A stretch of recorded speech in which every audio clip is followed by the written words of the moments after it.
우리 함께 은혜 받으실 말씀 살펴보도록 하겠습니다. 마태복음 12장입니다. 마태복음 12장 14절부터 21절 말씀입니다. 마태복음 12장 14절부터 21절 말씀 다 찾으셨으면 우리 함께 큰 목소리로 합독해 올리도록 하겠습니다.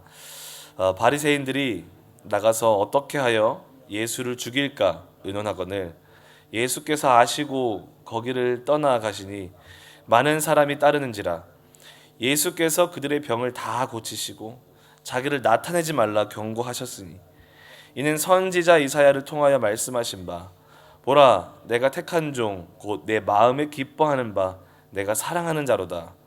내가 내 영을 그에게 줄 터이니 그가 심판을 이방에 알게 하리라. 그는 다투지도 아니하며 들레지도 아니하리니 아무도 길에서 그 소리를 듣지 못하리라. 상한 갈대를 꺾지 아니하며 꺼져가는 심지를 끄지 아니하기를 심판하여 이길 때까지 하리니 또한 이방들이 그의 이름을 바라리라 함을 이루려 하심이라. 아멘. 우리 허락된 말씀과 함께 겸손히 하나님의 뜻을 구하라라는 말씀으로 함께 은혜를 나누도록 하겠습니다. 지난 시간은 너무나도 아름답고 또 고귀한 사랑의 율법을 바리새인들은 자신의 유익과 남을 정죄하기 위한 도구로 사용하고 있는, 어떻게 보면 너무나도 내로남불적인 신앙의 모습을 우리가 살펴보았습니다. 그리고 또한 그런 내로남불의 신앙이 우리 안에는 있지 않은가 함께 돌아보는 시간을 가졌습니다. 그리고 또 오늘은 말씀과 함께 왜 바리새인들은 하나님의 그 고귀한 율법을 소유하고 있었음에도 불구하고 이렇게 변질될 수밖에 없었는지, 그리고 그들이 갖고 있던 이 율법이 가리키고 있는 그 메시아 예수님이 그들 앞에 오셨음에도 불구하고 왜 그들은 예수님과 이렇게까지 충돌할 수밖에 없었는지 그 이유를 간단하게 소개하고 있습니다. 그리고 또한 연이어서 오늘 본문 말씀을 통해서 우리가 알 수 있는 것은 예수님의 독특한 태도가 하나 돋보이는데, 그 예수님의 태도를 통해서 바리새인들 안에, 그리고 오늘날 여러분과 또 우리 신앙인들이 살아갈 때 우리 삶 안에 어떠한 자세를 가지고 살아가야 되는지를 교훈해주고 있습니다.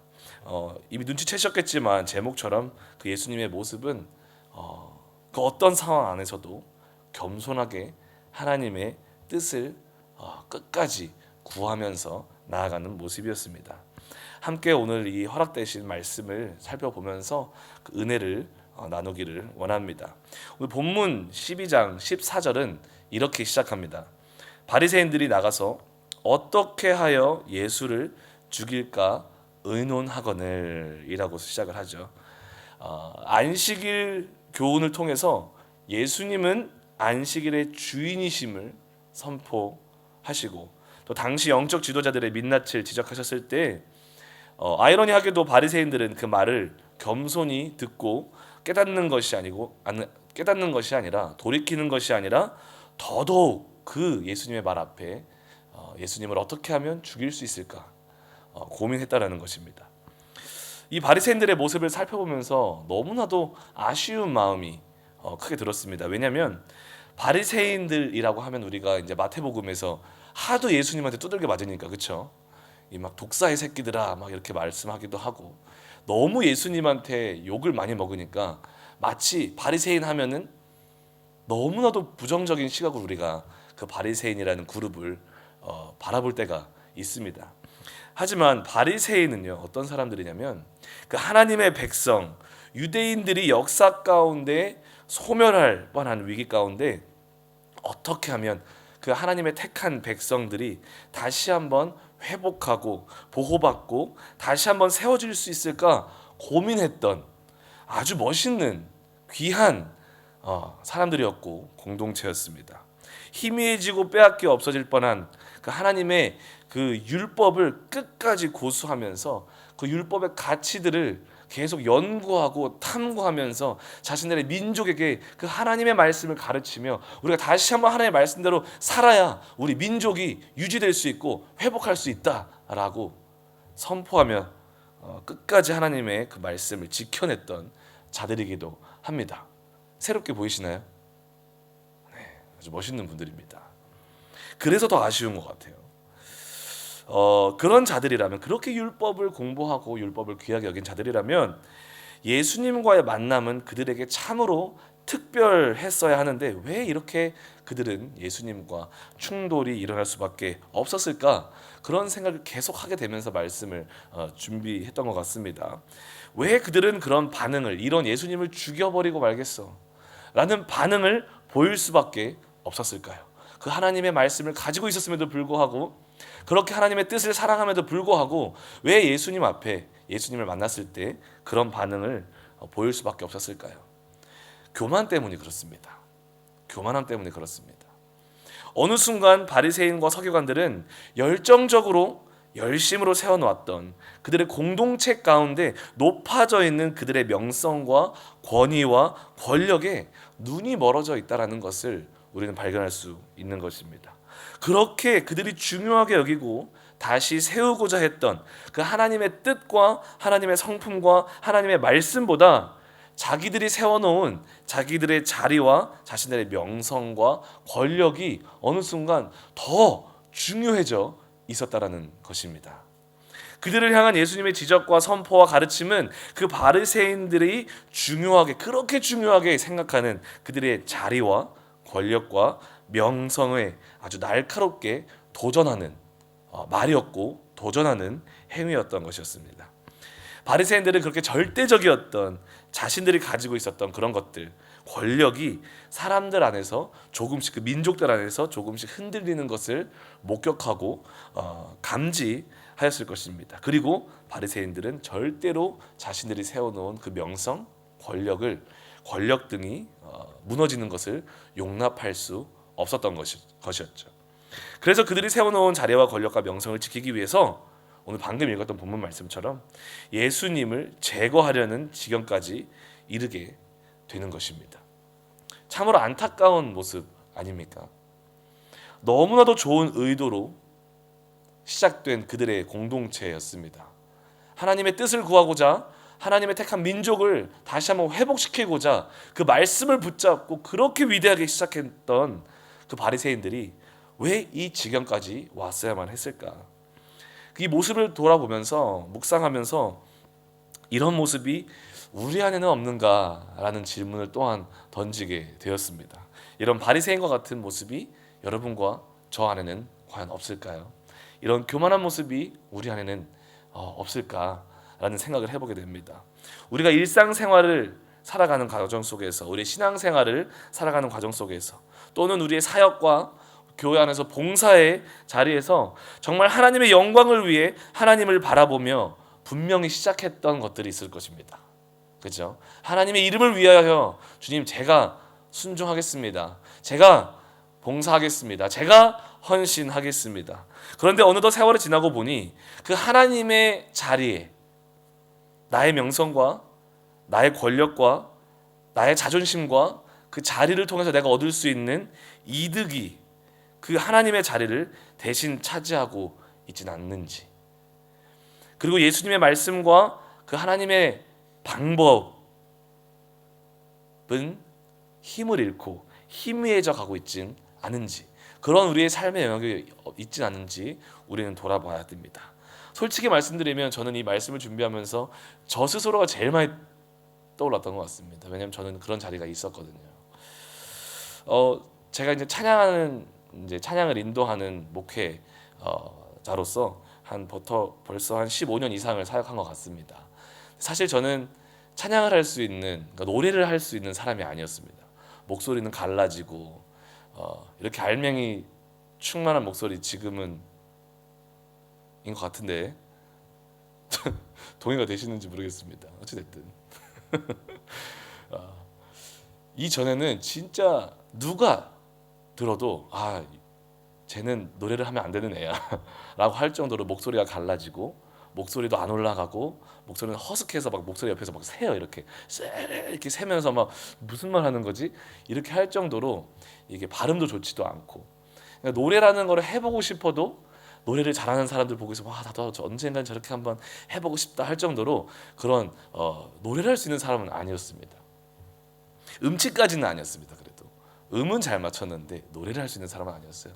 근데 어느 날 제가 섬기던 교회의 전도사님이 이제 비자가 안 되셔서 한국을 돌아가게 되셨고, 갑자기 그 담임 목사님께서 용준아 너가 찬양 인도를 해봐.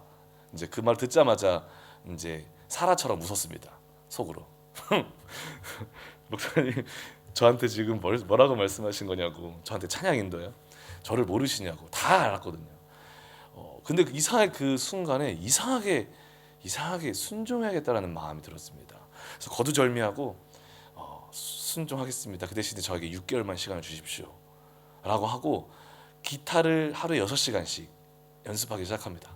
손끝에 피가 나기 시작해요. 하면 굳은 살이 배기기 전까지는 그렇게 이제 6개월 동안 기타 연습을 딱 하고 처음으로 6개월 후에 이제 친구들이랑 팀을 꾸려가지고 이제 인도까지는 너무 부담스러워서 못하고 봉헌송 한번 하겠습니다 해서 봉헌송을 딱 준비를 하기 시작합니다. 처음으로 이제 선물 받은 기타를 딱 들고 이제 연습을 하는데 놀라운 일이 일어나는 거예요. 딱 기타를 들고 기타를 스르륵 하고 첫 소절을 부르는데 첫 소절을 부르고 다 멈추게 됩니다. 왜냐하면 한 번도 내보지 못했던 목소리를 제가 내기 시작하는 거예요.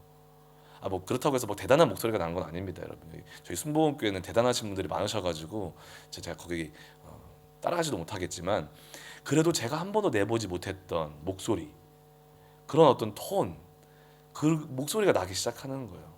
친구들도 놀라고 같이 한 사람들도 놀라고 저도 놀라고 이게 도대체 무슨 일이냐, 6개월 동안 무슨 일이 있었냐. 저는 알죠. 이게 제가 한 게 아니라는 거. 노래 연습은 안 했거든요. 그런데 너무 신기했던 것은 항상 기타를 들고 찬양을 할 때만 그 목소리를 허락해 주시는 거였어요. 그때부터 이제 매번 찬양을 인도할 때마다 그냥 은혜였고 눈물이었고 감사였고 간증의 순간이었습니다. 그런데 어느덧 시간이 지나고 그런 목소리를 칭찬해주고 그 목소리로 함께 은혜 가운데 찬양을 하다 보니까 제 안에 교만이 싹트기 시작하더라고요. 하나님의 은혜, 감동과 감사로 가득했던 그 찬양의 순간이 어느 순간부터 제가 어떤 생각을 하기 시작하냐면 오늘은 어떻게 하면 더 이쁜 목소리 낼 수 있을까? 어떻게 하면 더 이쁜 목소리 내서 나 칭찬받을 수 있을까? 막 사람들이 해주는 칭찬에 취해가지고 하나님의 그 은혜의 자리가 다 사라져버리고 그 은혜의 교제가 다 사라져버리고 어느 순간부터 제가 받고 있었던 칭찬과 그 목소리를 통해서 높아져 있는 저의 어떠한 모습을 묵상하고 있는 저를 보게 됩니다. 하나님은 그 모습을 너무 안 기뻐하셨었고 어느 한순간이 되니까 바로 목소리를 거두어 가버리시더라고요. 그냥 아예 안 나요. 그게 옛날 그 목소리로 돌아가게 됩니다.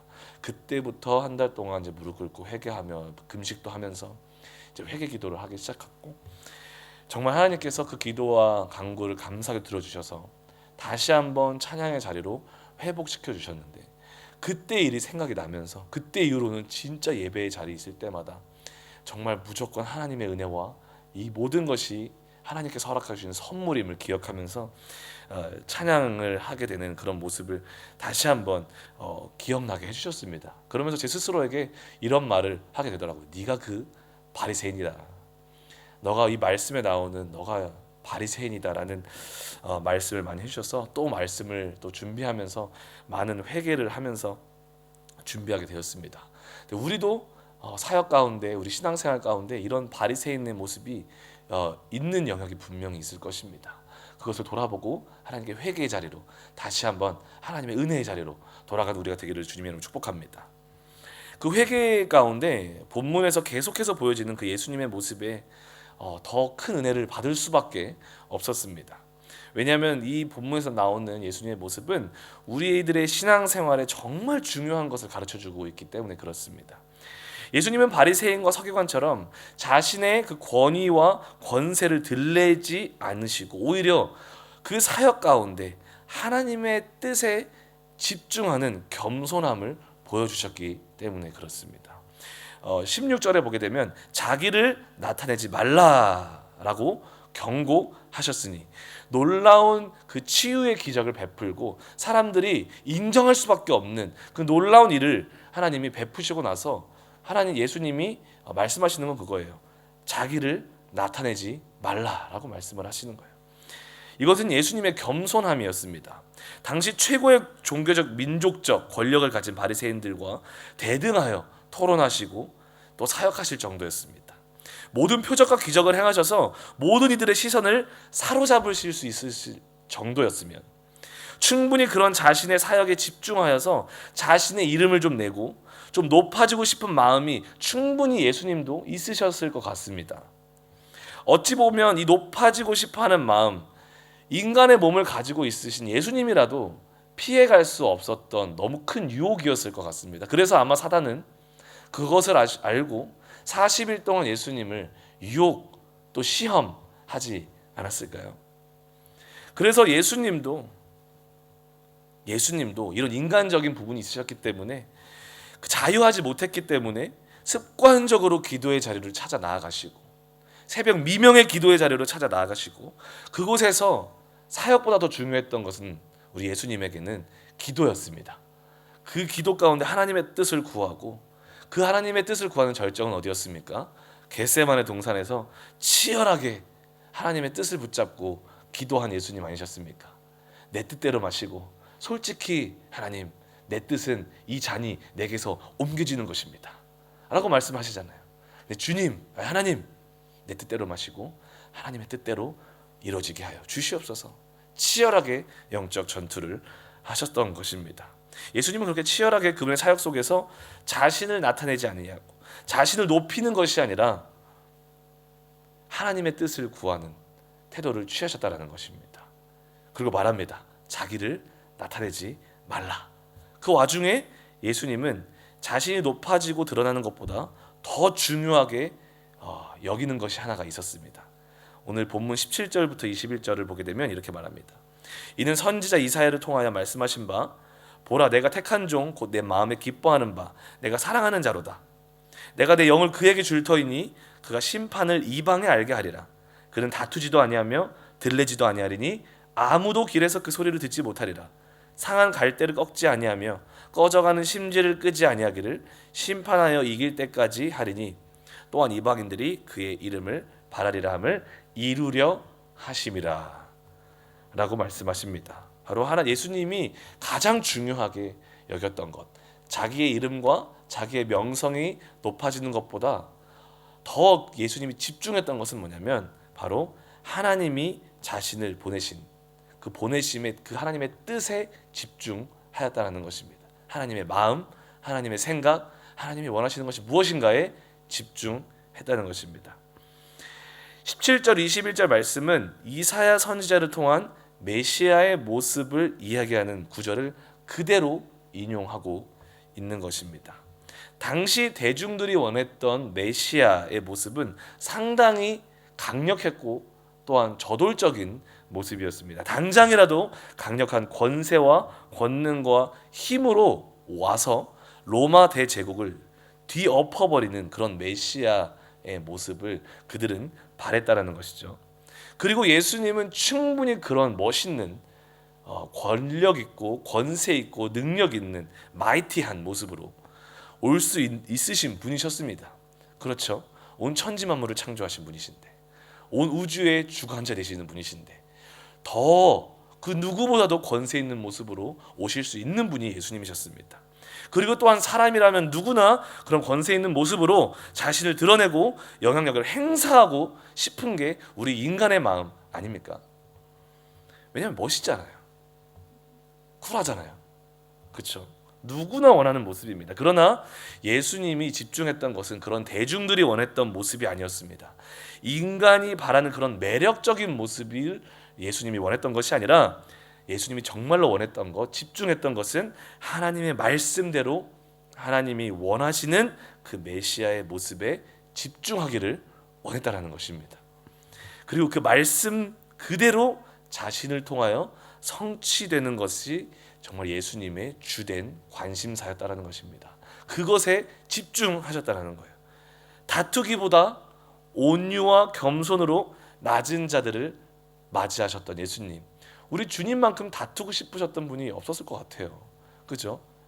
막 침을 뱉고 싸대기를 때리고 주먹으로 때리는데, 억울한 누명을 쓰고 있는데 안 다투고 싶으셨겠습니까? 과연 여기서 여러분과 저 중에서 예수님이 받은 수모 앞에서 다투지 않고 버틸 수 있는 사람이 과연 누가 있습니까? 치열하게 다투지 않으셨겠습니까? 그런데 우리 예수님은 하나님의 뜻에 집중했기 때문에 다투지 않으셨다는 거예요. 소리를 높이고 자신의 능력을 자랑하는 것보다 들리지 아니하셨다는 것입니다. 얼마나 따지고 싶으셨겠습니까? 우리 주님이. 말은 정말로 어마어마하게 많으셨을 것 같아요. 하고 싶었던 말은. 그러나 예수님은 하나님의 뜻에 집중하셨기 때문에 들리지 않으셨다는 것입니다. 자신의 사역에 이득이 될 만한 강하고 사회적으로 힘 있는 사람이 아닌, 오히려 상하고 연약한 자들과 외부의 힘에 취약한 자들을 오히려 품으면서 그들과 함께 밥을 먹고 떡을 떼고 나아가셨다는 것입니다. 여기서 꺼져가는 심지라는 표현은 위험에 노출된 사람이라는 의미를 가지고 있습니다. 그 말은 무슨 말이냐면, 예수님은 기꺼이 위험을 감수하고서라도 자신의 사역에 분명히 흠이 될 수도 있는 위험성을 가지고 있는 관계일지라도 그 위험에 노출된 사람을 끝까지 품어내셨다는 것입니다. 그 리스크를 감당하면서까지. 왜 그렇게 하셨을까요? 왜냐하면 하나님의 뜻에 집중하셨기 때문에 그렇습니다. 만약에 예수님이 하나님의 뜻에 집중하지 않고 자신의 이름을 높이고 했다면 이러한 모습으로 절대로 사역하지 않으셨을 것입니다. 예수님은 이사야 선지자를 통해 예언된 메시아의 모습을 성취하는 그 모습을 당시 바리새인과 주 독자 유대인들에게 보여주셨는 데는 큰 의미가 있고 목적이 있는 줄 믿습니다. 바리새인과 같이 어느 순간 본질을 뒤틀린 자들에게 예수님은 말씀에 자신의 뜻을 낮추고 순종하는 모습을 친히 보여주심으로 그들에게 다시 한번 처음 그들이 율법을 세우며 하나님의 뜻을 구하며 나갔을 때 그때 그 처음 마음을 다시 한번 기억나게 해주고 싶으셨던 것 같습니다. 그리고 오늘날 우리들에게도 우리 신앙생활, 또 우리의 사역과 봉사의 자리에 무엇이 정말 중요한지를 또한 이 모습을 통해서 가르쳐주고 있는 줄 믿습니다. 우리가 경계해야 되는 것은 우리의 신앙생활과 사역의 자리에서 나의 욕망과 나의 욕심이 하나님의 뜻을 삼켜 버리고 있는 그런 모습을 경계해야 할 것입니다. 그리고 우리가 집중해야 되는 것은 예수님처럼 대중이 원하는 모습이 아니라, 내가 원하는 것이 아니라 정말 하나님이 그 순간 원하시는 것이 무엇인가, 하나님의 마음과 하나님의 뜻을 말씀과 기도 가운데 찾아 발견하는 것이며, 또 그분의 뜻이 나의 삶을 통해서 실현되고 구현될 수 있도록 나를 드리는 자세가 오늘날 우리들에게 필요하다라는 것을 말씀해주고 있는 줄 믿습니다. 사랑하는 성도 여러분, 결국 오늘 말씀은 우리들에게 예수님의 겸손함을 가르쳐 주십니다. 그 겸손함으로 살아가라고 말씀하고 있습니다. 충분히 높아질 수 있고 자랑할 수 있고 나의 욕심을 이뤄낼 수 있는 그런 순간순간에 나에게 집중하지 않고 예수님이 하셨던 것처럼 겸손하게 무릎 꿇고 하나님께 여쭤보는 거예요. 하나님, 이 순간에 제 마음은 이러하지만 하나님이 원하시는 것은 무엇입니까? 그럼 하나님께 나아가 겸손하게 물어볼 수 있는, 그러나 예수님의 겸손함이 우리 안에 있기를 원합니다. 그런 우리들의 겸손한 삶을 통해서 우리의 가정 안에서, 또 우리의 사역 안에서, 우리 공동체 안에서 생명이 싹틀 줄 믿습니다. 그리고 하나님의 일을 하나님이 하시는 것을 반드시 목격하게 될 줄 믿습니다. 그래서 바리새인의 모습이 아닌 예수님의 모습으로 살아나가시는 우리 모든 사랑하는 하나님 백성들 되시기를 주님의 이름으로 축복합니다. 우리 함께 기도하시겠습니다. 하나님 감사합니다.